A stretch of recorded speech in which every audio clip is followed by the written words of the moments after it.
ऐसा कोई नहीं है इसमें, जितने लोग बैठे हैं उसमें कोई नहीं है जो सेपरेट वर्ग 3 देगा, केवल वर्ग 3 देगा, वर्ग 2 नहीं देगा। ऐसा कोई है क्या इसमें?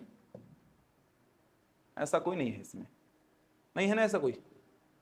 ठीक, ये तो तय है कि 5000 पदों पर भर्ती करेगा। अभी गवर्नमेंट जो है 5000 पदों पर भर्ती तो करेगा, ये तो तय हो गया है।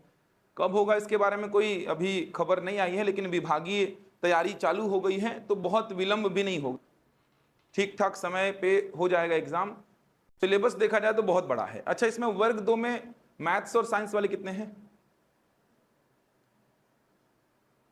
और आप 3 एसएसटी वाले हैं, आप दोनों और आप 3, आप तीनों में वर्ग 3 दे रहे हैं क्या? आप तीनों, आप वर्ग 3 दे रहे हैं क्या? आप दे रहे हैं। जो एसएसटी वाले हैं वर्ग 2 में, जो एसएसटी वाले हैं वो वर्ग 3 भी दे रहे हैं, बाकी सब मैथ्स और साइंस वाले हैं। ठीक है, बातचीत करेंगे। ऑनलाइन में भी जितने लोग जुड़े हैं, वर्ग 2, 3, मैथ्स और साइंस, एसएसटी, सारी बातचीत करेंगे। वैकेंसी का तो ये अधिक पदों पर तो बात अभी नहीं कर सकते, लेकिन 5000 पदों पर तो वैकेंसी आएगा। और देखो, पढ़ने वाले बच्चों के लिए तो 5000 भी बहुत है यार, जो पढ़ने वाले बच्चे उनके लिए 5000 भी बहुत है। नहीं से तो कुछ सही, कम से कम कि 5000 तो दिया है कम से कम, नहीं छोड़ा था उससे तो कुछ सही है। तो वो मांग थी 7000 की, 10,000, 10,000 की। तो जो लोग ऐसा गुमराह भी करेंगे आप लोगों को, पढ़ने वाले बच्चों को खास करके, कि 5000 पे तैयारी मत करो, कि 5000 के पीछे मत लगो, आप हमारा साथ दो, 57,000 का मांग रखो। मांग रखना वो ठीक बात है, उनका सहयोग करना अलग बात है, लेकिन पढ़ाई एकदम छोड़कर सहयोग करेंगे ना, तो आपका जो 5000 है ना, ये खाली चला जाएगा आपके लिए। तो सहयोग करिए, आपको जितना भी ठीक लगता है वैसा सहयोग करिए, जैसा भी आपको जाना है जाके सहयोग करिए। जो 57,000 की मांग कर रहे हैं, 33,000 की मांग कर रहे हैं, उनका सहयोग अगर आपको लगता है तो जाकर करिए। आपको लगता है घर बैठे करना है तो घर बैठे करिए, लेकिन पढ़ाई मत छोड़िए, क्योंकि 5000 पदों पर वैकेंसी आएगी, तो उसमें कम से कम 1 आध पद आप लोग ले लें अपना अपना। जो वर्ग 3 वाले हैं वर्ग 3 ले लें, वर्ग 2 वाले हैं वर्ग 2 ले लें, लेकिन ले ही लें आप लोग। इसके बाद दूसरे चरण का इंतजार ना करना पड़े आप लोग को, कि दूसरे चरण में फिर से भर्ती करेगा, वहां पर देखेंगे कि हमको कितना लेना है, कौन सा लेना है, क्या लेना है, वो सब मामला ना फंसे। तो तैयारी में लग जाइए, क्योंकि अब एग्जाम तो होगा। देखिए, ऐसा है कि टेट पहले कराएगा ऑर्गेनाइज, या फिर फरवरी में जो टेट होने वाला है 2026 में, उसके जस्ट बाद शिक्षक भर्ती करेगा। ये थोड़ा सा अभी क्लियर नहीं हो पा रहा है। इसी साल भर्ती करेगा तो फिर टेट कराएगा कि नहीं कराएगा, क्योंकि इसी साल भर्ती करेगा तो फिर टेट पहले कराएगा, या फिर पिछला जून में जो टेट हुआ था उसी को बोलेगा कि वो शिक्षक भर्ती के ही कारण कराया गया था, तो उसी के बेसिस पे शिक्षक भर्ती ले लेगा टेट बिना कराए। या फिर ऐसा भी हो सकता है कि टेट जो फरवरी में है उसके बाद में शिक्षक भर्ती का आयोजन करे, ऐसा हो सकता है, तो संभावना बन रही है। मैथ्स वाले ज्यादातर हैं बच्चे, ठीक है।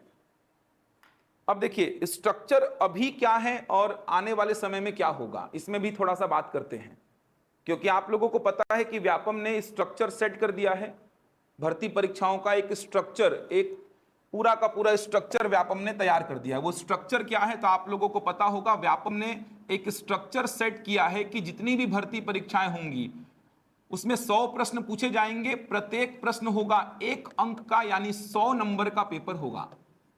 ये व्यापम ने ट्रेंड सेट कर दिया है पूरा, जितनी भर्ती परीक्षाएं। अच्छा, आप लोगों ने पिछला शिक्षक भर्ती परीक्षा दिया होगा, 10 जून 2023 को हुआ था ना, 10 जून 2023 को सब दिए थे शिक्षक भर्ती, 10 जून 2023 वाला लगभग सब दिए थे। अच्छा, उस समय तो बीएड वाले भी वर्ग 3 भी दिए होंगे। अभी लग रहा होगा कि अच्छा है कि नहीं छुआ उसमें, चलो बाहर करते, लेकिन अब उनके साथ भी अच्छा हो ही गया है, प्रयोगशाला में उनको बैठा दिया है, लैब असिस्टेंट में दे दिया है ना उनको। जो वर्ग 3 में निकाले थे बीएड वाले उनको दे दिया है, उनको लैब असिस्टेंट बना दिया है उनको। ठीक है, जो भी था मामला, अभी तो ये क्लियर है कि बीएड वाले देंगे वर्ग 2 का पेपर, डीएड वाले देंगे वर्ग 3 का, और डीएलएड वाले दोनों दे सकते हैं। टेट आपके पास होना चाहिए, लेकिन वर्ग 2 में बैठे हैं तो वर्ग 2 का टेट आपके पास क्वालिफाई होना चाहिए, वर्ग 3 में बैठे हैं तो वर्ग 3 का टेट आपके पास होना चाहिए। तो 10 जून 2023 को जो शिक्षक भर्ती परीक्षा हुआ था, इसके बाद से जितनी भर्ती परीक्षाएं व्यापम ने ली हैं, इसके बाद से जितनी भी भर्ती परीक्षाओं की बात कर रहा हूं, इसके बाद से जितनी भी भर्ती परीक्षाएं व्यापम ने ली हैं, सारी भर्ती परीक्षाओं में आपने एक बात नोटिस की होगी, 100 प्रश्न दे रहा है व्यापम और प्रत्येक प्रश्न 1 अंक का, मतलब 100 अंकों का पेपर दे रहा है, 100 अंकों का। सही उत्तर के लिए 1 नंबर मिल रहा है, सही उत्तर के लिए आपको 1 नंबर मिल रहा है, और गलत उत्तर के लिए आपका 0.25 माइनस हो रहा है, गलत के लिए 0.25 माइनस हो रहा है। समय 2 घंटे का फिक्स कर दिया गया है कि 2 घंटे का ही पेपर होगा। व्यापम ने जितने भी एग्जाम लिए हैं 10 जून 2023 के बाद, महिला पर्यवेक्षक का पेपर हुआ था, वहां भी 100 प्रश्न थे। हॉस्टल वार्डन का सबसे बड़ा उदाहरण है, 150 से 100 कर दिया गया था। 2014 में, 2016 में वार्डन का पेपर हुआ था, वहां पर 150 प्रश्न पूछे जा रहे थे, 150 को कन्वर्ट कर दिया किसमें, 100 में। अपेक्स बैंक का एग्जाम हुआ था, वहां पर भी 100 प्रश्न देखने को मिले। एडीईओ का सिलेबस देख लो, समझ आ रहा है, परिचारक का सिलेबस देख लो, जितनी भी भर्ती परीक्षाएं इस तारीख के बाद से व्यापम ने ली हैं, सारी भर्ती परीक्षाओं में व्यापम ने ये ट्रेंड सेट कर दिया है कि 100 प्रश्न आएंगे, 100 अंकों के। सही उत्तर के लिए 1 नंबर देगा, गलत के लिए 0.25 माइनस करेगा, समय 2 घंटे का होगा। तो अब शिक्षक भर्ती आने वाले समय में जो होगा, वहां पर भी ये बात लागू हो सकती है, जहां तक है लागू होगी ही, क्योंकि भर्ती परीक्षाएं सारी ही 100 नंबर की हो रही हैं। तो शिक्षक भर्ती परीक्षा आपका जब भी आने वाले समय में होगा, वहां पर भी ये बात देखने को मिल सकती है। अभी फिलहाल आपके पास जो स्ट्रक्चर शिक्षक भर्ती परीक्षा का है 2019 का और 2023 का, वो 150 प्रश्नों वाला है। 100 प्रश्नों में क्या होगा, कैसा होगा, उसके बारे में आप सोच नहीं सकते। लेकिन यही समझिए आप कि जिस रेशियो में अभी 150 नंबर में जो क्वेश्चंस है ना, जिस रेशियो में, जैसे 150 में सीडीपी का वेटेज 30 नंबर का है, जैसे, तो जो रेशियो अभी है ना 150 में विषय का, वही रेशियो 100 में भी होगा। ऐसा बहुत उटपटांग नहीं करेगा। उटपटांग वार्डन में कर दिया था, थोड़ा सा वार्डन में थोड़ा उटपटांग कर दिया था। वार्डन में क्या किया था, 2014-2016 का पेपर देखिए, 150 नंबर का पेपर था, 150 क्वेश्चन थे, जहां पर मैथ्स के 20 प्रश्न थे, छत्तीसगढ़ के 20, इस प्रकार से थे। लेकिन अभी जो नया बनाया 2024 में, पिछले बार जो बनाया 2024 में नया स्ट्रक्चर बनाया, इसमें मैथ्स को 20 से 25 कर दिया, छत्तीसगढ़ को 20 से 5 कर दिया, थोड़ा उटपटांग कर दिया था। ये सोचो, 150 से 100 में कन्वर्ट किया पेपर को, और मैथ्स को 20 से कर दिया 25। ये थोड़ा सोचने वाला बात था कि ओवरऑल 150 से 100 कर दिए, लेकिन मैथ्स को 20 से 25 कर दिए, छत्तीसगढ़ को 20 से 5 कर दिया था, कंप्यूटर को 50 से 30, हिंदी को 10 से 5, अंग्रेजी को 10 से 5 कर दिया था। मैथ्स वाला थोड़ा सा ये समझ में नहीं आया किसी को भी कि 20 से 25 करने के पीछे का लॉजिक क्या था, और छत्तीसगढ़ को 20 से 5 करने के पीछे का लॉजिक समझ में नहीं आया लोगों को। समझ आ रहा है। लेकिन अभी आप देखेंगे जो आपका एक एग्जाम अभी होने वाला है आबकारी आरक्षक का, 27 जुलाई को जो एग्जाम होगा, सुने हैं ये आबकारी आरक्षक जो आया है वैकेंसी, 200 पदों पर जो भर्ती हो रही है, उसका पिछला सिलेबस देखोगे ना और अभी का देखोगे तो उसी रेशियो में कन्वर्ट किया है। जैसे पिछला सिलेबस देखोगे तो 50 प्रश्न थे, 50 प्रश्न थे छत्तीसगढ़ जीएस के, 150 प्रश्नों में 50 थे इंडियन जीएस के, 10 मैथ्स, 10 रीजनिंग, 10 हिंदी, 10 छत्तीसगढ़ी और 10 इंग्लिश। ऐसा था 150 प्रश्नों का स्ट्रक्चर, 150 प्रश्नों का, 50 Chhattisgarh GS, 50 Indian GS, 10 maths, 10 reasoning, 10 Hindi, 10 Chhattisgarhi, 10 English. अभी जो नया स्ट्रक्चर तैयार किया 100 प्रश्नों का, उसमें 50 को क्या किया 33, 50 को किया 33, 10 को किया 7, 10 को किया 7, 10 को किया 7, 10 को किया 7 और इस 10 को कर दिया 6। मतलब जो रेशियो 150 में था जिस विषय का, वैसा ही रेशियो 100 में रखा। समझ आ रहा है। तो वही बोल रहा कि बहुत ज्यादा परेशान नहीं होना है कि सर हम इस विषय को पढ़ रहे हैं और इस विषय को हटा दिया, कम कर दिया। कम नहीं करेगा, 150 में जैसा रेशियो है जिस विषय का, वैसा ही रेशियो रखेगा वो 100 में। ये समझा रहा हूं मैं। आप देख सकते हैं 50 क्वेश्चन 150 में थे सीजीजीएस के, अभी नया स्ट्रक्चर जारी किया आबकारी आरक्षक था, 100 में 33, 100 में 33, 100 में 7, 100 में 7, 7, 7, 6। देख पा रहे हैं, 150 में 10, 100 में 7, 150 में 10, 100 में 7, 150 में 10, 100 में 6, 150 में 50, 100 में 33। तो रेशियो वही है, जिसका वेटेज बड़ा था उसका बड़ा ही है, जिसका छोटा था उसका छोटा ही है। वार्डन का थोड़ा सा उटपटांग उसने सेट किया था, वो समझ के परे था। तो परेशान नहीं होना है। अभी जो स्ट्रक्चर है आपके पास, उसमें जो जो विषय हैं वही सारे विषय रहेंगे। बस बात ये होगी कि वो 150 में जो रेशियो है वैसा किस में हो जाएगा, 100 में हो जाएगा। 3 घंटे का समय था 150 में, अब समय कितना रहेगा, 2 घंटे का। सही उत्तर के लिए 1 नंबर मिलेगा, गलत के लिए 0.25 माइनस होगा, तो इस स्ट्रक्चर के लिए एकदम तैयार रहेंगे आप। 99% श्योर है कि ऐसा स्ट्रक्चर बनाएगा, 99% श्योर है, क्योंकि जितनी भर्ती परीक्षाएं हुई हैं 10 जून 2023 के बाद, सारी भर्ती परीक्षाओं में यही स्ट्रक्चर बना है, यही स्ट्रक्चर। तो तैयार रहेंगे ऐसे स्ट्रक्चर के लिए। मैं आप लोग को मैथ्स का विषय पढ़ाऊंगा। मैथ्स का वेटेज सहायक शिक्षक में भी है और शिक्षक में भी है। तो सहायक शिक्षक और शिक्षक दोनों की बात करूंगा मैं। मैथ्स कहां पे कितना है, कैसे पढ़ना है अपन को, सारी बातचीत करूंगा मैं। यहां तक समझ आई बात? ऑनलाइन में यहां तक सारी बातें समझ आई आप लोग को? एसएसटी का भी होगा ना, एक विषय लगाएंगे ना, समझाऊंगा भी, सिलेबस देखना ना, सब कुछ पढ़ना है। विषयवार भर्ती की भी बात कर रहे थे बीच में, तो विषयवार भर्ती हुई तो क्या होगा, बातचीत करेंगे। देखो डेमो तो आप देखे ही होंगे, यूट्यूब वगैरह में लेक्चर्स तो देखे ही होंगे आप लोग। जो फैकल्टीज पढ़ाते हैं वही फैकल्टीज पढ़ाएंगे। जैसे मैथ्स का पूरा पोर्शन मैं ही डील करूंगा। सीडीपी का आज लगेगा प्रदीप सर क्लास लेंगे, प्रदीप सर ही क्लास लेते हैं, प्रदीप राव सर। हिंदी का सुधीर वर्मा सर ही क्लास लेंगे आगे चल के, समझ आ रहा है। इंग्लिश का मैडम ही क्लास लेंगी। तो जो क्लासेस चल रही हैं यूट्यूब में आप देखे होंगे फैकल्टीज को, जो मेन फैकल्टीज जैसे क्लास लेते हैं वैसे ही क्लास लेंगे। तो ऐसा डेमो का मत सोचिए कि सर आप कुछ मैथ्स पढ़ा के दिखाइए ताकि हमको समझ में आए कि कैसा पढ़ाते हो। तो वो सब यूट्यूब में आप देखे ही होंगे, देख ताक के ही आए होंगे। आजकल बच्चे वैसे भी थोड़े फैमिलियर रहते हैं, आने से पहले सब छानबीन करके ही आते हैं वो। तो पढ़ने में पढ़ाने में कहीं पैसा समस्या नहीं आएगा, मैथ्स पूरा समझ में आएगा। लेकिन जिस एग्जाम की तैयारी कर रहे हो उसके बारे में थोड़ा समझो, क्या क्या पढ़ना है, पिछले बार क्या गलती हुई थी, सिलेबस को देखेंगे तभी समझ में आएगा कि पिछले बार गलती क्या हुई थी। नंबर 2 नंबर 4 नंबर 10 नंबर से जो बाहर हुए हैं, किस वजह से बाहर हुए हैं, सिलेबस को देख करके ही समझ में आएगा। तो थोड़ा सिलेबस को डिस्कस करूंगा। मेरा आदत है पहले क्लास में थोड़ा सा ये फैमिलियर करता हूं बच्चों को उस एग्जाम से, कि उस एग्जाम के इर्द गिर्द क्या क्या आपको देखना है। तो ये स्ट्रक्चर के लिए तैयार रहेंगे आप। चलिए थोड़ा सहायक शिक्षक की बात करते हैं पहले। सहायक शिक्षक के लिए परीक्षा योजना, सब लगेगा क्लास, लेकिन एक दिन में 3 ही क्लास चलेगा। आज आप लोग का 3 क्लास चलेगा, एक मैथ्स का पहला क्लास, एक आपका संविधान का और एक आपका सीडीपी का।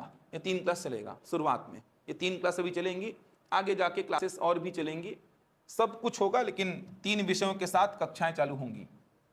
सहायक शिक्षक की बात करते हैं वर्ग 3 की। पहले इसको देख लीजिए एक बार, वर्ग 3 की बात करते हैं। वर्ग 3 की बात करेंगे तो आप सभी को पता है कि सीडीपी पूछता है 30 प्रश्न वर्ग 3 में। हिंदी का 25, अंग्रेजी का 25, गणित का 30, पर्यावरण का 20, कंप्यूटर का 10 और सामान्य ज्ञान का कितना 10। ये सामान्य ज्ञान दिखने में छोटा सा दिख रहा है लेकिन है बहुत बृहद। इसमें सब कुछ पढ़ना है, छत्तीसगढ़ भी पढ़ना है इसमें संविधान भी है, इतिहास भी है, अर्थव्यवस्था भी है, भूगोल भी है, सामान्य विज्ञान का भी थोड़ा इसमें पोर्शन शामिल हो जाता है, मतलब सब कुछ, करंट अफेयर भी है, साहित्य कला संस्कृति दर्शन सब कुछ है। तो सामान्य ज्ञान दिखने में छोटा सा दिख रहा है लेकिन है अपने आप में बहुत बृहद। यहां से 10 प्रश्न आएंगे, 10 प्रश्न।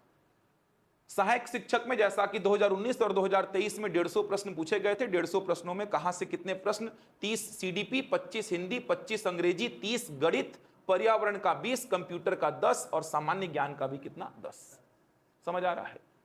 अब अगर इसको 100 में कन्वर्ट किया, 150 को 100 में कन्वर्ट किया तो जिस रेशियो में विषय यहां पर हैं उसी रेशियो में 100 में हो जाएंगे। विषय तो ये सारे रहेंगे, ऐसा नहीं करेगा कि कोई विषय को स्किप कर देगा, ऐसा नहीं करेगा, बहुत रेयर चांस है विषय को स्किप नहीं करेगा। 150 में जिनका वेटेज जैसा है 100 में भी वैसा ही वेटेज हो जाएगा उनका। तो वो सेट करेगा, व्यापम का काम है वो, आपका काम मेरा काम नहीं है वो। अब अगर विषयवार भर्ती हुआ, ध्यान से समझना, 19 और 23 में सेम स्ट्रक्चर था ये। 19 और 23 में विषयवार भर्ती हुआ तो सहायक शिक्षक वालों को कोई लेना देना नहीं है उससे। विषयवार सहायक शिक्षक में लागू नहीं होता है।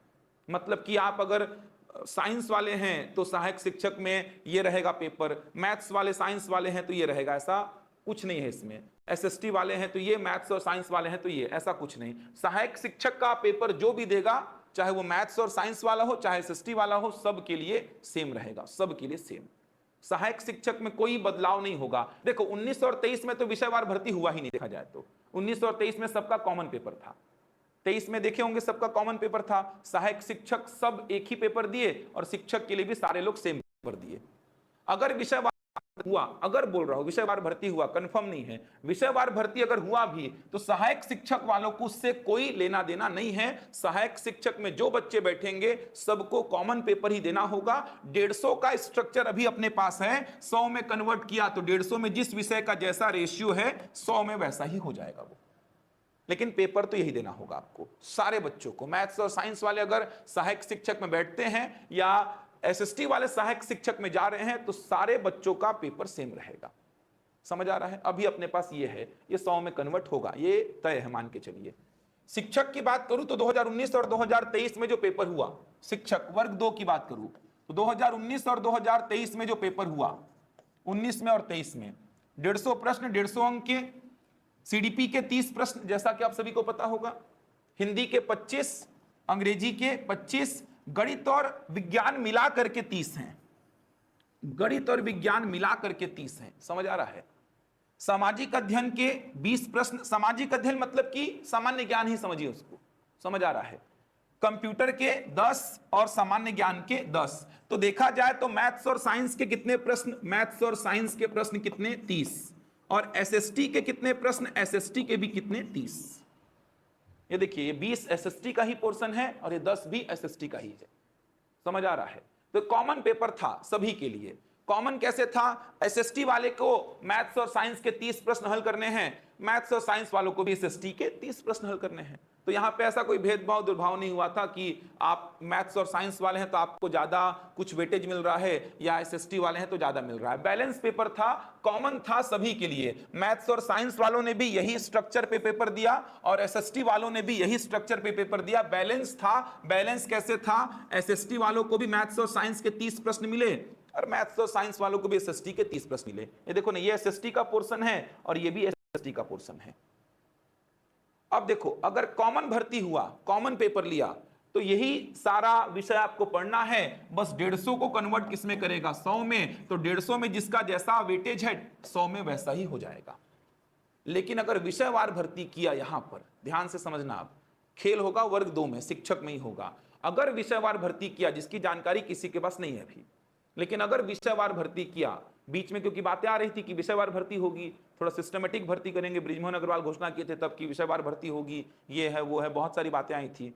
अगर विषयवार भर्ती हुई, विषयवार भर्ती हुई और पेपर का स्ट्रक्चर को चेंज करना चाहा व्यापम ने या विभाग ने, तो क्या होगा? मैथ्स और साइंस वालों को पूरा का पूरा क्या पढ़ना होगा? मैथ्स और साइंस। मतलब 150 में ही बात करूं तो मैथ्स और साइंस वालों को पूरा 60 क्वेश्चन मैथ्स और साइंस का देना होगा और एसएसटी वालों को पूरा का पूरा 60 क्वेश्चन एसएसटी का देना होगा।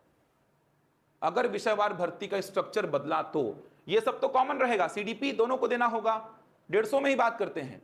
हिंदी दोनों को देना होगा, अंग्रेजी दोनों को देना होगा। 60 कितना हो गया? 30 और ये 50 कितना हो गया? 80। 80 और ये 10 कितना हो गया? मतलब ये कंप्यूटर वाला 10 कितना हो गया? 90। ये 90 दोनों के लिए क्या रहेगा? कॉमन। सीडीपी, हिंदी, अंग्रेजी और ये कंप्यूटर दोनों के लिए कॉमन। 90 प्रश्न हो गए, बचे 60। मैथ्स और साइंस वाला पूरा 60 देगा मैथ्स और साइंस का और एसएसटी वाला पूरा 60 देगा एसएसटी का। अगर विषयवार भर्ती हुआ और सिलेबस में स्ट्रक्चर में छेड़छाड़ हुआ तो। समझ आ रहा है? जैसा टेट होता है वैसा। टेट में कंप्यूटर नहीं आता, लेकिन वो टेट में 10 नंबर का जो यहां कंप्यूटर है वो 5-5 यहां बढ़ जाता है। उसमें तो क्लियर है कि 30 सीडीपी, 30 हिंदी, 30 अंग्रेजी, 60 मैथ्स और साइंस, 60 एसएसटी।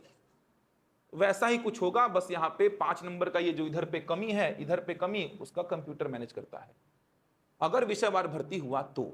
नहीं हुआ विषयवार भर्ती, कॉमन पेपर लिया और जो अलॉटमेंट है वो विषयवार किया। अगर अलॉटमेंट विषयवार किया, पेपर कॉमन ले सकता है, अलॉटमेंट कैसा करेगा? विषयवार करेगा। तो वहां पर ऐसा स्ट्रक्चर आपको दोनों के लिए सेम रहेगा। मैथ्स और साइंस वालों को भी पूरा देखना पड़ेगा, एसएसटी वालों को भी पूरा देखना पड़ेगा। 19 में और 23 में जैसा हुआ वैसा बात कर रहा हूं। याद है ना 23 का पेपर? सारे वर्ग 2 वालों को ऐसा ही देना पड़ा था। मैथ्स और साइंस वाले भी पूरा ये लिए थे, एसएसटी वाले भी पूरा ये का पूरा ये लिए हैं। अभी कोई कंफर्म जानकारी मेरे पास नहीं, किसी के पास नहीं है कि विषयवार होगा कि नहीं होगा। इंग्लिश लिटरेचर वाले किसमें आएंगे? एसएसटी में। किसमें आते हैं? एसएसटी में। उसी में आना चाहिए।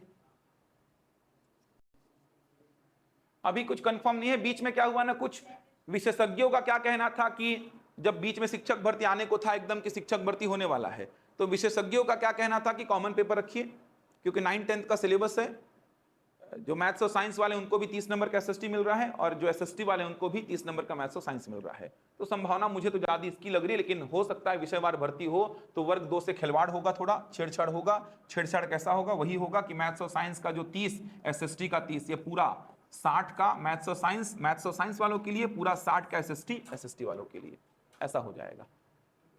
समझ पा रहे हैं? अभी अपन कुछ नहीं कह सकते, तो अभी अपन को कैसे तैयारी करनी है? अभी सारे विषय को लेकर के चलिए, ये कॉमन ही ज्यादातर चांसेस हैं। अब देखिए, अभी तो कॉमन तैयारी करिए, क्योंकि पहली बात तो इसी में कुछ फिक्स नहीं है, और दूसरी बात दूसरे एग्जाम के रास्ते भी खुलते हैं उससे। एकदम क्लियर बता रहा हूं, बहुत बड़ा सिलेबस है शिक्षक भर्ती का। शिक्षक भर्ती का सिलेबस पढ़ना मतलब अपने आप में व्यापम के बहुत सारे एग्जाम्स के रास्ते खोलना। अभी मैं पिछले शिक्षक भर्ती की बात कर रहा हूं, मैं हमेशा हर बैच में बताता हूं, शिक्षक भर्ती पिछले साल थोड़ा डिले हो रहा था, आने को नहीं था कि आएगा नहीं आएगा, फिर वो पिछला साल लग रहा था कि नहीं चाहेगा, बृजमोहन अग्रवाल सांसद बन गए, फिर वो मामला एकदम दब गया कि शिक्षक भर्ती का कोई मुद्दा ही सामने नहीं आ रहा है। जब तक बृजमोहन अग्रवाल थे, जब तक शिक्षक भर्ती हाईलाइट हो रहा था। जैसे ही वो सांसद बने, लोकसभा चुनाव में लड़े, जीते, इधर का छोड़े मंत्री पद, तो लगा कि खत्म शिक्षक भर्ती उनके साथ में। अब तो वार्डन का पेपर सामने आया उस समय। वार्डन का पेपर पिछले बार हुआ था सितंबर में, 15 सितंबर को, याद होगा आप लोग को। फॉर्म तो भरे होंगे वार्डन का भी। तो बहुत सारे बैच हमारे यहाँ चल रहे थे शिक्षक भर्ती बैच के, बहुत सारे शिक्षक भर्ती बैच बहुत सारे चल रहे थे। तो मैंने हर बैच में यही बच्चों को बोला था कि ऑलमोस्ट खत्म होने वाला था उनका सिलेबस, ऑलमोस्ट खत्म होने वाला था, क्योंकि जनवरी से चल रहे थे बैच। तो अगस्त सितंबर तक आते आते उनका बैच ऑलमोस्ट खत्म होने वाला था। तो मैंने हर बच्चों को बोला था, ऐसा पर्सनली बोला था मैंने बच्चों को, एक एक बच्चों से बात करके, कि आप शिक्षक भर्ती से अभी थोड़ा सा अलगाव करके आप वार्डन की ओर थोड़ा फोकस करिए। 2 महीना 2.5 महीना बचा है, वार्डन के एग्जाम में फोकस करिए, क्योंकि शिक्षक भर्ती में जितना आप पढ़ते हैं उसका 40% वार्डन में है बस। शिक्षक भर्ती में सीडीपी कितना बड़ा है जानते हो आप? वार्डन में 10 नंबर का था बाल मनोविज्ञान, देखे होंगे आप, सीडीपी का एक छोटा सा सेक्शन बस। मैथ्स कितना वृहद है इसमें दिखाऊंगा सिलेबस अभी, और मॉडर्न में 25 नंबर का मैथ्स था, और इसका एकदम 40% नहीं होगा मैथ्स इसमें पढ़ना। इंग्लिश पढ़ते हैं यहाँ पे, वहां भी 5 नंबर का था। हिंदी पढ़ते हैं यहाँ पर, वहां भी 5 नंबर का था। सीजी पढ़ते हैं यहाँ पर, वहां भी था 5 नंबर का। इंडियन जीएस पढ़ते हैं यहाँ पर, वहां पर भी 15 नंबर का था। करंट अफेयर पढ़ते हैं यहाँ पर, वहां पर भी 5 नंबर का था। यहाँ पर पढ़ते हैं कंप्यूटर, वहां भी कंप्यूटर 30 नंबर का था। तो मैं बोला, ऐसा नहीं कि आप शिक्षक भर्ती परीक्षा से दूर हो रहे हैं, आप अगर शिक्षक भर्ती परीक्षा आ भी गई तो सबसे आगे रहेंगे, क्योंकि आप अभी 2-3 महीना खाली नहीं बैठे, आप लग के तैयारी किए। तो बहुत सारे बच्चे इस बात को सोचे समझे और लग के तैयारी किए। 3-4 बच्चों का तो मेरे को नाम ओरली याद है, निखिल पात्रे करके हैं, 2-3 बच्चे, और अश्विनी करके एक बच्चा था शायद, 2 लड़के और 1-2 लड़कियां। वार्डन का एग्जाम निकालिए, सोचो, पोस्टेड है अभी, अभी पोस्टेड हुए हैं, अभी तो आया है लिस्ट उनका, अभी पोस्टेड है, सोचो। वो समझ आ रहा है? वो बच्चे मेरे को मैसेज किए थे कि हम सोचे नहीं थे कभी जीवन में कि वार्डन का एग्जाम देंगे, निकालने का तो हम सर सपना भी नहीं देखे थे, और निकाल के बैठे हैं वार्डन का एग्जाम को। सोचे भी नहीं थे कि हम देंगे वार्डन का एग्जाम को। इसी इसी इसी संस्थान की बात कर रहा हूं मैं, इसी ब्रांच की बात कर रहा हूं, हेड ऑफिस की बात कर रहा हूं मैं, सिटी प्लाजा ब्रांच की बात कर रहा हूं। नाम तक याद है मेरे को। बच्चे बोले कि हम सोचे नहीं थे सर कि हम वार्डन का पेपर निकालना तो छोड़ो सर, हम देने का नहीं सोचे थे जीवन में, और अभी पोस्टेड हैं हम। पोस्ट मिला, उनको ज्वाइनिंग मिला, तो मैसेज किए थे, सर ये केवल मोटिवेशन था आपका कि लगो लगो लगो, शिक्षक भर्ती भी आया सर तो हम शिक्षक भर्ती भी देंगे, निकालेंगे हम, क्योंकि हम तो पढ़े हैं, खाली थोड़ी बैठे थे हम। तो पढ़ाई एकमात्र रास्ता है देखो एग्जाम निकालने का, खाली बैठने से एग्जाम नहीं निकलेगा। पढ़ते रहिए, पढ़ते रहिए। शिक्षक भर्ती परीक्षा के लिए अगर आप तैयार कर लिए अपने आप को, तो बहुत सारे एग्जाम के रास्ते खुलेंगे। दिसंबर में अमीन पटवारी है, अगले साल पटवारी और आरआई का भर्ती गारंटीड बता रहा होगा। 800 पदों पर पटवारी और 175 पदों के आसपास आरआई का भर्ती होना है। उनका सिलेबस गिनाऊंगा ना आपको। 150 में 30 नंबर का मैथ्स है, 15 का रीजनिंग बस आपको थोड़ा अलग पढ़ना पड़ता है, 20 का कंप्यूटर, 15 का छत्तीसगढ़ जीएस, 35 का इंडियन जीएस, समझ आ रहा है? सब वही, 15 का करंट अफेयर, सब कुछ वही है जो आप इसमें पढ़ेंगे रीजनिंग को छोड़ करके। 800 पदों पर बता रहे हैं भर्ती होगी पटवारी की, और आरआई की भर्ती होगी 175 पदों पर, जो रुकी हुई है। 2-4 साल हो गए, आएंगी आएंगी आएंगी, गारंटीड अगले साल आएंगी भर्तियां।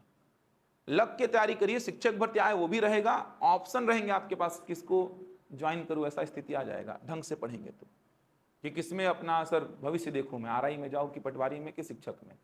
इतनी अपॉर्चुनिटी है, और ग्रेजुएशन तो कर ही लिए होगे या चल ही रहा होगा, होने को होगा आरआई में और पटवारी में तो वैसे ही 12वीं पास मांगता है, और आरआई में ग्रेजुएशन मांगता है, वो सब होगा आपके पास में।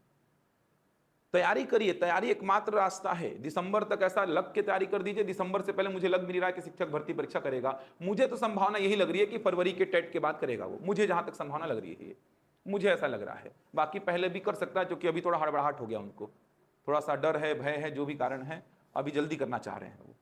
तैयारी करिए। सिलेबस पे बात करता हूं, देखना कितना बड़ा सिलेबस है। समझ आया यहां तक पूरा? देखना ना, दूसरे एग्जाम का मैं बच्चों से ऐसा बातचीत करते रहते हो पढ़ाने के साथ साथ, इसीलिए बच्चे थोड़ा ज्यादा पढ़ना चाहते हैं मेरे से, कि बहुत सारे एग्जाम की चर्चा ऐसा करते रहते हैं, रिलेट करते रहता हूं मैं कि ये एग्जाम में इतना है, इससे पढ़ेंगे तो हो जाएगा। ऐसा बातचीत बहुत करता हूं बच्चों से मैं, क्योंकि ये जो सरकारी नौकरी है ये केवल पढ़ने से नहीं निकलता है, गाइडेंस से निकलता है।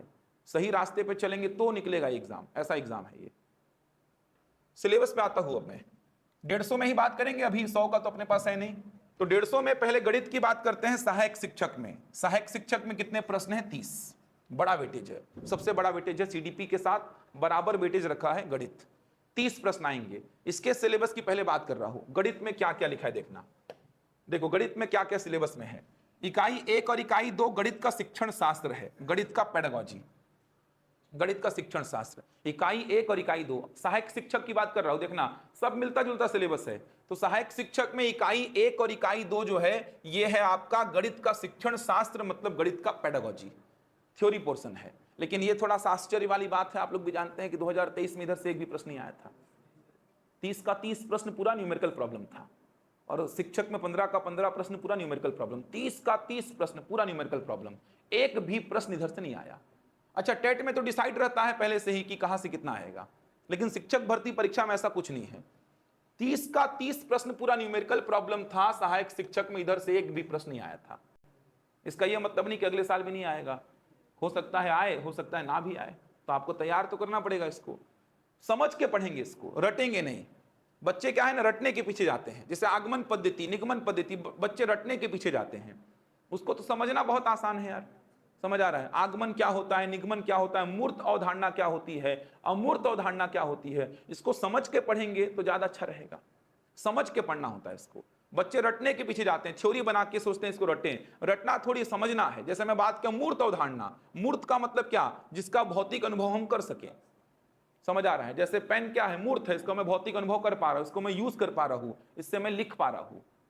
मूर्त मतलब जिसका भौतिक रूप से अनुभव अपन कर पाए। अमूर्त मतलब क्या? जिसका भौतिक अनुभव अपन ना कर पाए। जैसे मैं बोलूं उड़ान ये कोई संस्थान है, इसमें मूर्त संपत्तियां क्या है? मूर्त संपत्तियां, मूर्त प्रॉपर्टीज क्या है? टेबल, कुर्सी, बोर्ड, टीवी, कैमरा, ये सब क्या है? मूर्त संपत्तियां है ना। ये बिल्डिंग जो है अपने आप में क्या है? मूर्त संपत्ति है। इनका भौतिक अनुभव अपन कर पा रहे हैं। कुर्सी में बैठे हैं आप, समझ आ रहा है? मैं इस पेन से लिख रहा हूं, बोर्ड से पढ़ा रहा हूं, कैमरा से ऑनलाइन क्लासेस चल रही हैं, टीवी से ऑनलाइन क्लासेस में देख पा रहा हूं। तो ये सब क्या है? इस संस्थान की मूर्त संपत्तियां हैं। अमूर्त संपत्ति क्या है? इस संस्थान की अमूर्त संपत्ति क्या है? क्या बोलो? बेहतर भविष्य बच्चों का। और संपत्तियां, अमूर्त संपत्ति बताओ भाई ऑनलाइन वाले, अमूर्त संपत्ति क्या है?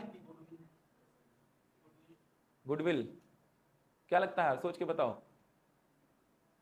उड़ान का नाम, ब्रांड जो है उड़ान, समझ आ रहा है? उड़ान का नाम, जिसके नाम पे आप आए हैं पढ़ने यहां पर, तो उसका भौतिक अनुभव कर पा रहे हैं क्या? नहीं कर पा रहे हैं। जैसे मान लो मेरा नाम, मेरे नाम से अगर आप पढ़ने आए हैं, तो मेरा नाम उड़ान की क्या है? मूर्त नहीं, अमूर्त संपत्ति है। उसका भौतिक अनुभव नहीं हो पा रहा है। देखो मेरा नाम, रवि सर के नाम पे चलते हैं, अच्छा पढ़ा रहे हैं, सुधीर सर के नाम पे चलते हैं, अच्छा पढ़ाते हैं, प्रदीप सर के नाम पे चलते हैं, अच्छा पढ़ाते हैं। समझ आ रहा है? उनके नाम से आप आ रहे हैं, उड़ान के नाम से आप आ रहे हैं। उड़ान का नाम हटा के कल मैं कुछ और नाम डाल दूं तो आप आएंगे क्या? नहीं आएंगे। एक बार तो सोचेंगे कि यार उड़ान कोचिंग में जाना था, कोई और ही कोचिंग है। भले बिल्डिंग वही है, कुर्सी वही है, टेबल वही है, बोर्ड वही है, लेकिन उड़ान का नाम हटा के मैं कोई और नाम लगा दूं तो आप नहीं आएंगे कल के दिन, क्योंकि आप उड़ान के नाम से आए हैं। उसका भौतिक अनुभव कर पा रहे हैं क्या? नहीं। लेकिन हमारी संपत्ति तो है वो, जो नाम बना हुआ है उड़ान का, पूरे छत्तीसगढ़ में, अलग अलग स्टेट में जो उड़ान का नाम बना हुआ है, जो यहाँ के फैकल्टीज का नाम बना हुआ है, वो हमारी क्या है? अमूर्त संपत्ति है, जिसके नाम पे आप आए हैं। समझ आ रहा है? मूर्त संपत्तियां जिसका आप कहीं ना कहीं यूज कर रहे हैं, भौतिक अनुभव कर रहे हैं। ऐसा मिलके समझ के पढ़ेंगे, बहुत आसान हो जाएगा। आगमन पद्धति पढ़े होंगे, अपने उदाहरणों मतलब अपने अनुभवों का यूज करना, अपने तथ्यों का यूज करना, मतलब उदाहरण से कहां, सूत्र की ओर। ऐसा ही पढ़ते हैं ना, उदाहरण से सूत्र की ओर। समझ आ रहा है? जैसे अगर बात करूं मैं कि साधारण ब्याज का फॉर्मूला क्या होता है, मेरे को नहीं पता सर, मैं अपने अनुभव, प्रतिशत में जो अपना अनुभव देखा हूं, प्रतिशत में जो तथ्यों को सीखा हूं, प्रतिशत में जो जानकारी एकत्रित किया हूं, उसके तहत मैं काम कर करके साधारण ब्याज के फॉर्मूले तक पहुंच गया। समझ आ रहा है? जैसे मैं बोलूं कि 1,000 रुपया मैंने आपको उधारी दिया 10% वार्षिक दर पर, मुझे अभी सिंपल इंटरेस्ट का कोई फॉर्मूला नहीं पता, मैंने आपको 1,000 रुपया उधारी दिया 10% वार्षिक दर पर। 10% वार्षिक दर मतलब एक वर्ष में ब्याज कितना बन रहा है, 10%। 1,000 रुपया मैंने आपको उधारी दिया 10% वार्षिक दर पर, तो एक साल का ब्याज आप कितना पटाएंगे, 1,000 का 10% यानी कितना पटाएंगे, 100 रुपया पटाएंगे ना। 1,000 का 10% कितना आएगा, 100 रुपया। दूसरे साल भी कितना पटाओगे, 100 रुपया। तीसरे साल भी कितना पटाओगे, 100 रुपया। अब मैं सीधे 3 साल का पूछूंगा तो आप बोलेंगे सर जब हर साल का सेम ही आना है, हर साल का सेम ही आना है, तो 3 साल का निकालने के लिए क्या करो, 1,000 का 10% जो आप लिखे ये 1 साल का है, मल्टीप्लाइड बाई 3 कर दो, ये कितने साल का हो जाएगा, 3 साल का।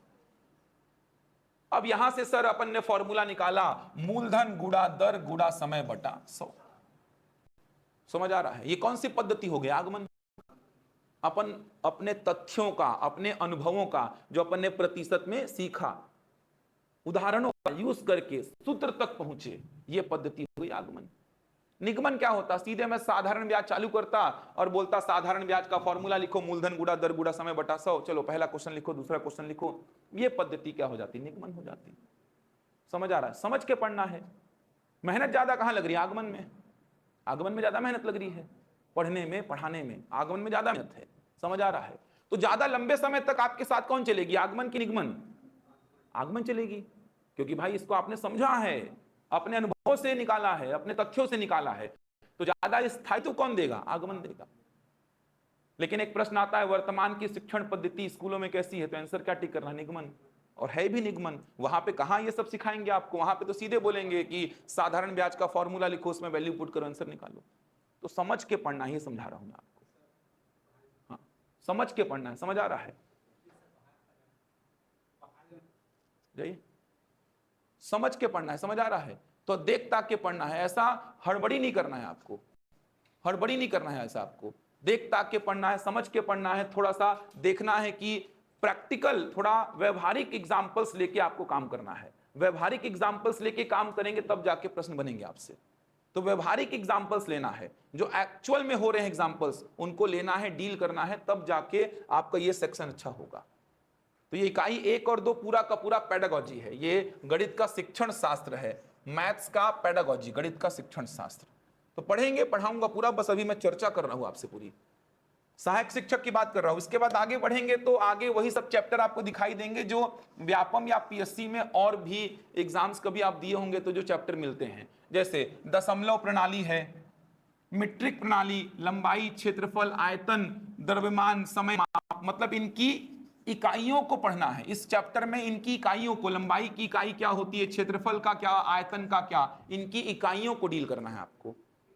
संख्याएं हैं, इसमें अलग अलग संख्याएं, संख्याओं में किसी अंक का स्थानीय मान, जातीय मान सीखना है, कैसे निकालते हैं। साधारण भिन्न और दशमलव भिन्न, सिंपल फ्रैक्शन और डेसिमल फ्रैक्शन, वही सब जो चैप्टर आप देखते सुनते आए हैं। बॉड मास पढ़ना है, वर्गमूल है, वर्गमूल निकालने की गुणनखंड विधि, दशमलव वाली संख्याओं का वर्गमूल निकालना, एचसीएफ महत्तम समापवर्तक और एलसीएम लघुत्तम समापवर्ती, औसत, वही सब चीजें हैं जो आप पीएससी में किसी भी एग्जाम के लिए तैयार करते हैं। देखो, प्रतिशत है, साधारण ब्याज है, लाभ हानि है, अनुपात समानुपात है, चाल समय दूरी है, वही सारे चैप्टर्स कवर करने हैं।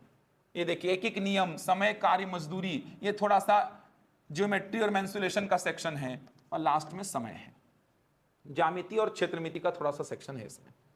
इतना है सहायक शिक्षक में, समझ पा रहे हैं? इतना सेक्शन डील करना है, तो देख पा रहे हैं, इतना सेक्शन आपको डील करना है। वापस से देख लीजिए, गणित का शिक्षण शास्त्र के बाद ये कुछ सेक्शन गणित के हैं, ये वाला सेक्शन है, ये वाला सेक्शन है, और ये है। इतना सहायक शिक्षक में है, इतना है सहायक शिक्षक में। समझ पा रहे हैं? क्लियर हो पा रहा है?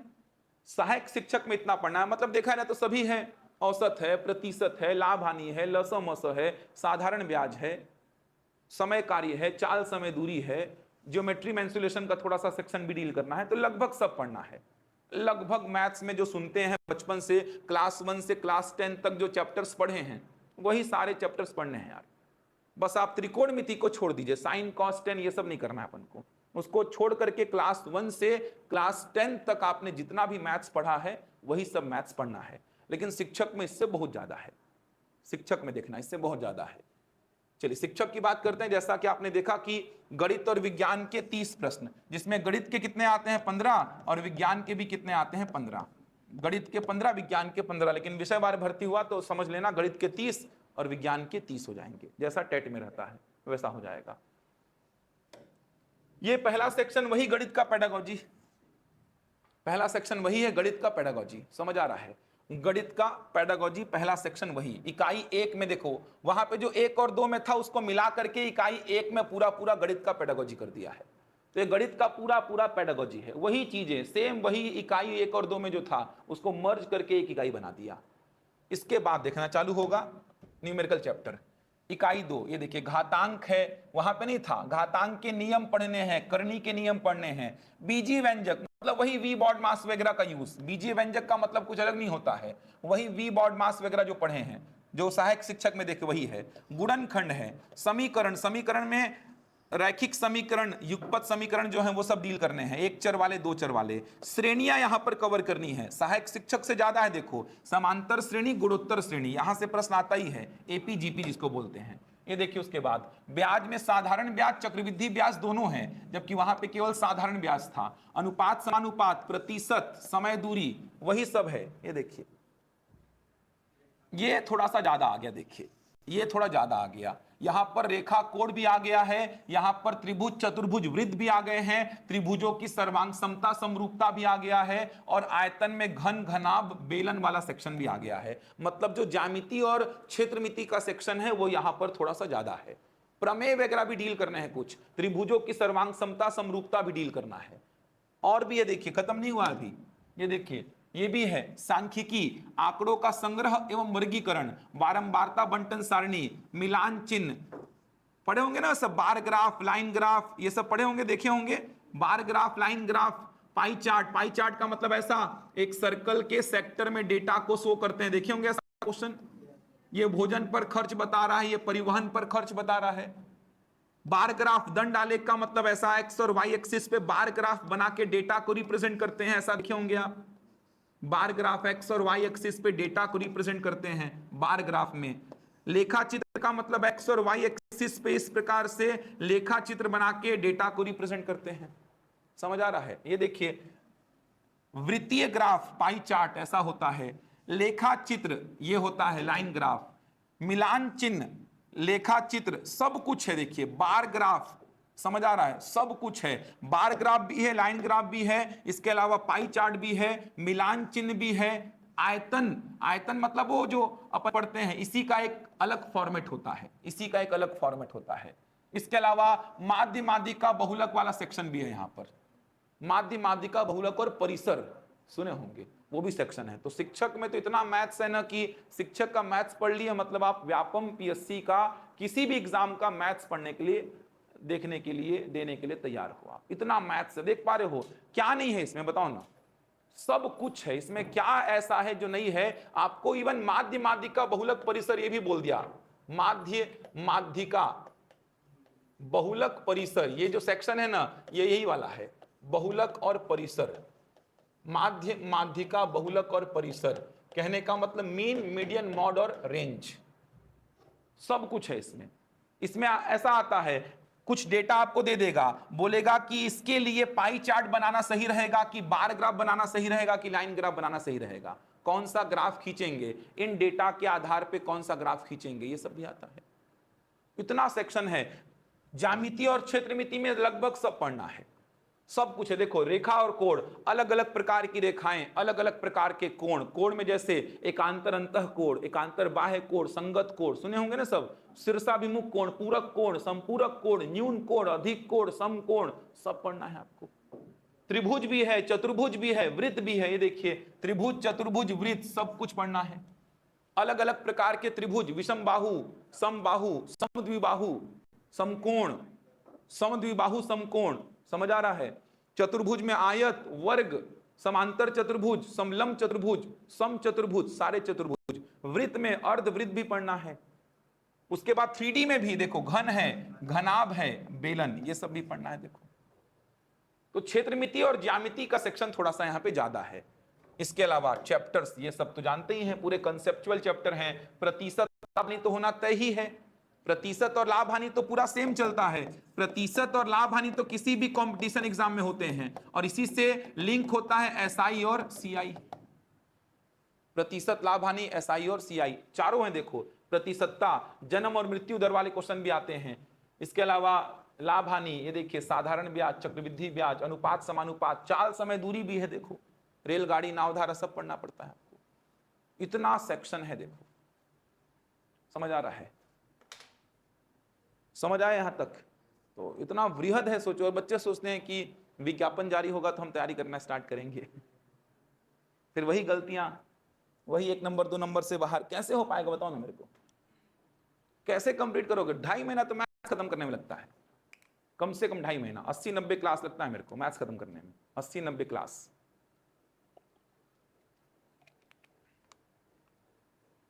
पांच 5,000 टीचर भर्ती सीजी टेट के बाद होगा या पहले होगा?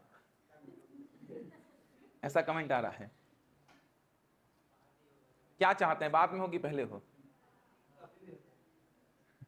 कैसे यार, क्या चाहते हो? बाद में हो? पहले होगा तो हमारे लिए फिर दूसरा चरण हो जाएगा सर। वो पहले हुआ तो फिर हमारे लिए दूसरे चरण का इंतजार करना होगा हमको। डेट बता दे। वही तो चाह रहे हैं युवा की डेट बता दो ना यार, आप कब लोगे? अगले साल भी लोगे तो फरवरी में लोगे कि मार्च में कि अप्रैल में कि जून में? बता दो यार, ताकि हम फोकस्ड होकर तैयारी करें। नहीं कंसंट्रेट कर पाते। मैं तो बच्चों को बहुत मोटिवेट करता हूं, कंसंट्रेट करके पढ़ो पढ़ो पढ़ो, एग्जाम निकल जाएगा यार। आए तो का ही फिक्स है, चलो 1 साल लेट हो जाओगे लेकिन आए तो का ही। लेकिन ऐसा रहे कि जब आए तो निकले वो, ये नहीं कि सर आया है हम तैयारी करना स्टार्ट की, लेके कौन चला गया जो 1.5 साल 2 साल से तैयारी कर रहे थे, वो लेके चले गए पोस्ट को। ये भी तो दिक्कत है। फिर युवाओं के साथ दिक्कत यही है कि तैयारी अभी वो चालू करना स्टार्ट अभी भी नहीं कर रहे हैं पूरे, वो अभी वेट कर रहे हैं कि विज्ञापन तो पहले जारी करें, हम विश्वास क्यों करें उन पे। कोचिंग वाले तो ये अपना मार्केट के लिए ऐसा बोल देते हैं, क्या रहा है।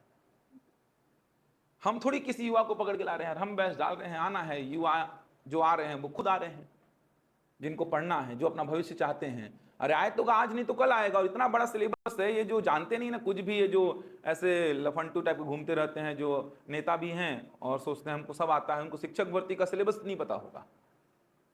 उनसे पूछ के देखना कि शिक्षक भर्ती के सिलेबस में कितना समय लगता है खत्म करने में, कितना सिलेबस कितना बड़ा है। ढंग से पढ़ा जाए तो 7-8 महीना कम से कम लगता है इस सिलेबस को पढ़ने में।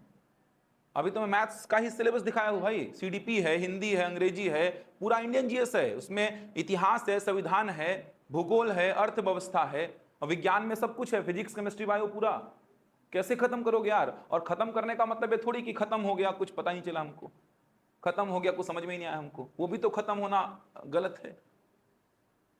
तैयारी में लगता है समय, और उन्हीं बच्चों का निकलता है। पिछले बार दिए तो लगा होगा कि कहीं ना कहीं तैयारी में चूक हुई है सर, तैयारी थोड़ी कम हुई थी सर, 2 नंबर से बाहर हो गए सर, 4 नंबर से हो गए, 10 नंबर से हो गए। तैयारी थोड़ी ज्यादा रहती तो हो जाता। तो तैयारी करके बैठ जाइए, मैं तो यही बोल रहा हूं।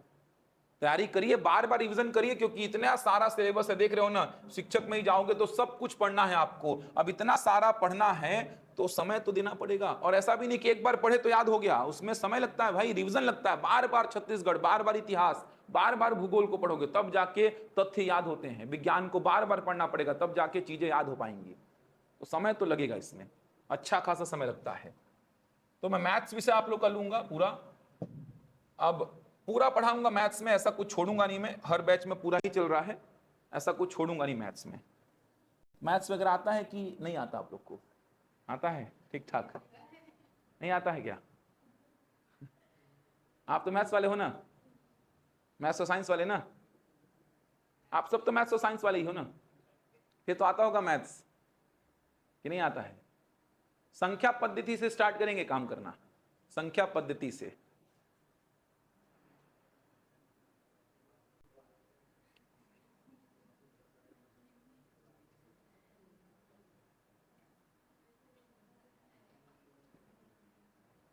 सीजी टेट का सिलेबस पूछ रहे हैं, सीजी टेट में कुछ खास नहीं है, यही सब है। देख लो रजत ऑनलाइन में, सीजी टेट का सिलेबस में कुछ अलग थोड़ी है। जैसे सहायक शिक्षक के लिए जो सीजी टेट का एग्जाम होता है, मतलब कि सहायक शिक्षक के लिए जो पात्रता परीक्षा होता है टेट वर्ग 3 के लिए, उसमें सीडीपी कितने का आएगा? 30 का। हिंदी आएगा 30 का, हिंदी 30 का आएगा। इंग्लिश आएगा कितने का? 30 का। इंग्लिश आएगा 30 का। मैथ्स आएगा कितने का? 30 का। और ईवीएस आएगा कितने का? 30 का। ये देखो, ये हो गए 150 प्रश्न। नेगेटिव मार्किंग नहीं होता इसमें, नेगेटिव मार्किंग नहीं होता। क्वालिफाई कितना है यहां पे? 75 जनरल का। जनरल का 90 है, जनरल का 90 है, अनारक्षित का 90 है ना? नहीं, सीजी टेट की बात कर रहे हैं, 90 है। सीजी टेट में 90 है, 90 नहीं है क्या? सीजी टेट में कितना है जनरल के लिए? 55%। मेरे ख्याल से तो सीजी टेट में ही 90 है मेरे ख्याल से, तो यहां तक याद आ रहा है मेरे को। 82 है क्या?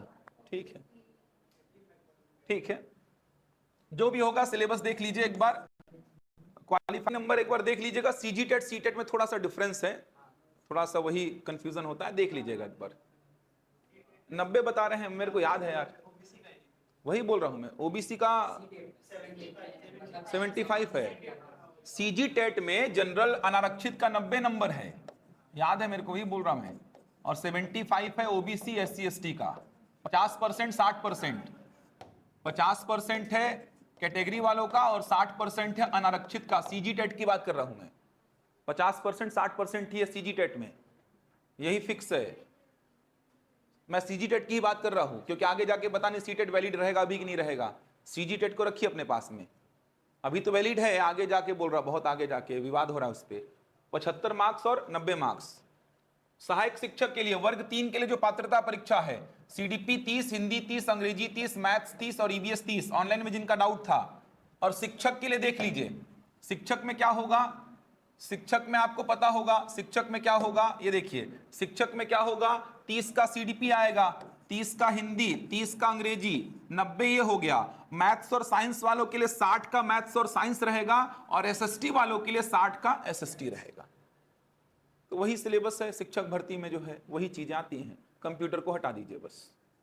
हाँ, सीटेट की बात कर रहे हैं, 82 सीटेट में है, 82 सीटेट में है जनरल का। ठीक, ठीक है।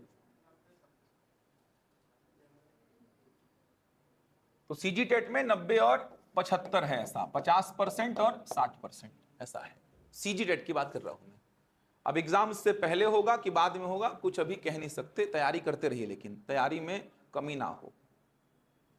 मैथ्स का जो पहला चैप्टर है जो अपन काम करेंगे, देखो मैथ्स में क्या पढ़ेंगे अपन इस वीक, क्या क्या पढ़ना है अपन को पहले जानना है संख्याओं के बारे में, कि संख्या होता क्या है, संख्या कितने प्रकार का होता है, और संख्या पर जो टेट में प्रश्न आए हुए हैं, व्यापम में जो प्रश्न आए हुए हैं, वो सारे प्रश्नों को डील कराऊंगा। कुछ प्रश्न पीएससी के भी लूंगा। टेट तो हमेशा प्रश्न पूछा है, सीटेट की बात करेंगे ना तो संख्या को लेकर हमेशा प्रश्न बना है। स्टेटमेंट वाले प्रश्न आया, भाज्य संख्या को लेके, परिमेय संख्या को लेके, भिन्न संख्या को लेके। तो अपना टारगेट क्या रहेगा? संख्या क्या होता है, संख्या कितने प्रकार का होता है, मतलब संख्या क्या होगा, संख्या कितने प्रकार का होगा, और संख्या के अलग अलग प्रकारों पर जो प्रश्न बनते हैं उन प्रश्नों को भी डील करेंगे। इसके बाद अपन कैलकुलेशन सीखेंगे। कैलकुलेशन सीखने का मतलब वी बॉड मास रूल सीखेंगे अपन पूरा। वी बॉड मास रूल बहुत काम का है, इसके बिना तो मैथ्स में कुछ होगा नहीं। We BODMAS rule, we BODMAS rule अलग अलग संख्याओं पर सीखेंगे, मतलब पूर्ण संख्याओं पर सीखेंगे। पूर्ण संख्याओं पर वी बॉड मास लगाएंगे, भिन्न संख्याओं पर वी बॉड मास लगाएंगे, भिन्न संख्याओं पर। इसके बाद दशमलव वाली संख्याओं पर भी वी बॉड मास लगाएंगे, दशमलव वाली संख्याओं पर। इतना काम अपना सबसे पहले टारगेट रहेगा। इतना सेक्शन अगर आपने पढ़ लिया ना बिना क्लास छोड़े, तो आपसे कैलकुलेशन में कभी गलती नहीं होगी, मैथ्स में कभी गलती नहीं होगी, कैसा भी कैलकुलेशन आ जाए। मैं यही बोलता हूं हमेशा, आरक्षक तक के बच्चों को मैं वी बॉड मास इतना आराम से पढ़ाया था कि कैलकुलेशन कभी गलत नहीं करते हैं वो। कितना भी टफ कैलकुलेशन आ जाए, पूरा एक मतलब ऐसा लिख दूं, पूरा एक लाइन, बड़ी बड़ी संख्याएं लिख दूं, फ्रैक्शन में लिख दूं, दशमलव में लिख दूं, तो भी कैलकुलेट कर लेंगे, क्योंकि वी बॉड मास जो है ना, यही है मेन, यही पूरे मैथ्स में चलते रहेगा। तो वी बॉड मास पढ़ाऊंगा पूरा आपको। तो अपन का टारगेट होगा कि पहले संख्या को जाने, संख्या के प्रकारों को समझे, क्योंकि संख्या पूरे मैथ्स में आपका पीछा नहीं छोड़ेगा। उसके बाद कैलकुलेशन में आए, कैलकुलेशन मतलब कि वी बॉड मास रूल वगैरह पे काम करेंगे अपन। तो आज के लेक्चर में बहुत ज्यादा मैंने कुछ ऐसा पढ़ाया नहीं है, केवल फैमिलियर किया है मैंने आपको व्यापम के स्ट्रक्चर से। शिक्षक भर्ती में मैथ्स का वेटेज क्या है, शिक्षक भर्ती में विषयवार हुआ तो क्या क्या हो सकता है, यही सब चीजों से फैमिलियर किया है मैंने आपको। कल के लेक्चर में काम चालू करेंगे अपन संख्या से, प्रॉपर नोट्स बनाएंगे, क्या क्या करना है ध्यान से समझेंगे। नोट्स आप प्रॉपर बनाएंगे, समझ आ रहा है? यही नोट्स सिलेक्शन दिलाएगा, इससे बाहर नहीं मिलेगा कुछ भी देखना पेपर में आपको। प्रैक्टिस सेट आपको हर 2 लेक्चर 3 लेक्चर के बाद मिलता रहेगा। प्रैक्टिस सेट जिसमें 30-35 प्रश्न, किसी में 20 प्रश्न ऐसा रहता है, वो बना हुआ है मेरा। वो प्रैक्टिस सेट हर 2-3 लेक्चर के बाद आपको मिलता रहेगा। जैसे संख्या को लेके ही 2 प्रैक्टिस सेट मिल जाएगा, वी बॉड मास को लेके 2 प्रैक्टिस सेट मिल जाएगा। तो क्लास नोट्स और प्रैक्टिस सेट बनाइए, बुक सभी मत पकड़िए कोई भी। बुक आप बाद में खरीदना, आपके पास पर्याप्त क्वेश्चन रहेंगे। क्लास नोट्स और प्रैक्टिस सेट, इतना काम करना है। क्लास में जितने क्वेश्चन कराऊंगा वो आपके क्लास नोट्स में रहेगा, प्रैक्टिस सेट आप घर से बना के आएंगे, क्लास में उसको डिस्कस करूंगा मैं। लेकिन आपका काम रहेगा प्रैक्टिस सेट, जो नहीं बनेगा वो क्लास में डिस्कस करूंगा मैं उसको। इतना काम करना है बस आपको। ऑनलाइन जो बच्चे उनका व्हाट्सएप ग्रुप बनेगा, उसमें सब डलेगा प्रैक्टिस सेट वगैरह। तो इससे बाहर नहीं आएगा क्वेश्चन, मैक्सिमम हो जाएगा इससे, मोर देन सफिशिएंट रहता है ये। पर्याप्त मात्रा में आपको क्वेश्चंस मिल जाएंगे, प्रैक्टिस सेट मिल जाएंगे पर्याप्त मात्रा में आपको। इतना काम करना है, कल से चालू कराऊंगा काम ये। यहां तक देख लीजिए, ये पीपीटी आपको मिल जाएगा, ये पर डे का पीपीटी आपको, रिकॉर्डिंग सब कुछ मिलेगा। ऑफलाइन जो बच्चे एडमिशन लेंगे उनको भी ऑनलाइन की सारी सुविधाएं मिलेंगी, मतलब कि पीपीटी ये मिल जाएगा आपको, रिकॉर्डिंग्स पर डे का आपको मिलता रहेगा। ऐप में आप लोग को एनरोलमेंट दे दिया जाएगा, जिसमें ये पीडीएफ भी डलता है पूरा, ये जो पीपीटी में पूरा ये मैं लिखा हूँ, ये जो टाइप था ऑलरेडी, वो सब मिलेगा आपको। इसके अलावा रिकॉर्डिंग्स पर डे का आपको मिलेगा, जो क्लास में लिया हो ये रिकॉर्डेड फॉर्मेट में भी आपके पास रहेगा। लाइव क्लास भी देख सकते हैं, कभी नहीं आ पाए तो घर बैठे लाइव भी देख सकते हैं आप। फैकल्टीज वही रहेंगी जो आप यूट्यूब में देखे होंगे, जो मेन फैकल्टीज जो पढ़ाती हैं पिछले साल, उससे पिछले साल जो क्लासेस लिए हैं शिक्षक भर्ती को लेकर के, इतना लंबी क्लास ले चुके हैं, इतनी ज़्यादा क्लासेस ले चुके हैं कि इनको पर्याप्त अनुभव है कि क्वेश्चंस कहाँ से आएंगे, कैसे पढ़ाना है। एग्जाम अगर 3 महीना बाद भी हो गया, मान लीजिए, जो लग रहा है कि हो भी सकता है कुछ बच्चों को, अगर हो भी गया तो हमारी जिम्मेदारी है, हम कैसे पढ़ाएंगे वो। ऐसे बहुत बार हुए हैं कि एग्जाम्स 2 महीने 3 महीने बाद ही हो गए हैं। सब इंस्पेक्टर मुख्य परीक्षा पिछले बार बहुत जल्दी हो गई थी, महिला पर्यवेक्षक बहुत जल्दी हो गया था, 8-8 घंटे भी हमने क्लास ली है, बच्चे पढ़े भी हैं बैठ के, सुबह आते थे शाम को जाते थे, वो सिलेक्शन भी लिए हैं वो। तो हमारी जिम्मेदारी है वो, जो हम पढ़ाएंगे क्लास नोट्स पीडीएफ, उससे बाहर कुछ नहीं आएगा, उससे बाहर कुछ भी नहीं आएगा, किसी विषय में नहीं आएगा। थोड़ा सा लेकिन फोकस्ड होकर पढ़ना पड़ेगा, रेगुलर चीज़ों को मेंटेन करिए। छोड़ेंगे क्लास, आज आ रहे हैं परसों आ रहे हैं, फिर 3 दिन नहीं आ रहे हैं, तो फिर सिलेक्शन हो ही नहीं सकता। रेगुलर मेंटेन करिए अपने आप को, वो आपको दिखेगा महीना भर के अंदर कि कहीं पे दिक्कत नहीं आएगी आपको, मैथ्स में भी नहीं आएगी, साइंस में भी नहीं आएगी, किसी भी विषय में दिक्कत नहीं आएगी आपको। बस थोड़ा फोकस्ड होकर पढ़िए, और थोड़ा बाहर के माहौल से थोड़ा दूर भी रहिए, नेगेटिव माहौल से। समझ आ रहा है? क्योंकि अभी मैं रिकॉर्डिंग से बहुत ज़्यादा बोल नहीं सकता, क्योंकि मैं अभी ऐसी ऐसी बातें सुनने में आ रही हैं, समझ आ रहा है, बच्चों से छल कपट यही सब कर रहे हैं, हर जगह छल कपट चल रहा है। कोई आपका सगा नहीं है, आप खुद अपने आप के सगे हैं। बस इतना छल कपट है कि पैसे का धांधली, इसका धांधली, उसका धांधली, सब मतलब आपको मैं क्या बताऊं अभी। समझ आ रहा है? तो ठीक है, थोड़ा ध्यान दीजिए उधर भी, अपना हक लीजिए, हक के लिए खड़े रहिए, लेकिन एकदम उधर ही समर्पित मत होइए। इधर शिक्षक भर्ती आ गया, इधर आप बाहर हैं तो क्या मतलब का शिक्षक भर्ती यार आपके लिए? फिर वो शिक्षक भर्ती ला दिए हैं, हम दूसरे बच्चों के लिए लाए हैं, लेकिन सर खड़े थे हम, शिक्षक भर्ती हमने ला दिया, 33,000 पदों पर हो रही, लेकिन हम नहीं निकाल पाए सर। लाने में हमारी प्रबल भूमिका थी, लेकिन निकालने में हमारी भूमिका कुछ नहीं रही, क्योंकि हम लाने में ही पूरी भूमिका लगा दिए हैं। पढ़ाई तो छोड़ो ही मत, समझ आ रहा है? पढ़ाई तो छोड़ो ही मत, थोड़ा नेगेटिव माहौल से दूर रहो। 5,000 आएगा, आगे जाके और भी करेगी भर्ती सरकार आवश्यकता पड़ने पर, तो जो भी भर्ती करेगी उसमें आपका सीट पक्का होना चाहिए। कल से स्टार्ट करेंगे अपन इसको, अभी और आपका सीडीपी लगेगा। प्रॉपर बातचीत करिए फैकल्टी से, कुछ भी डाउट आता है मन में एकदम फ्री होकर बात करिए। परिवार के जैसा रहता है ये संस्थान, बहुत ज्यादा हम ऐसा प्रोफेशनल नहीं रहते हैं, एकदम परिवार के जैसा संस्थान को लेकर चलते हैं। तो जो कुछ भी मन में आता है कि मेरे को कुछ डाउट है फैकल्टी से, वहीं पे बात कर लीजिए, शर्माइए मत, घबराइए मत उससे। कल देखते हैं इसके आगे अपन। ठीक।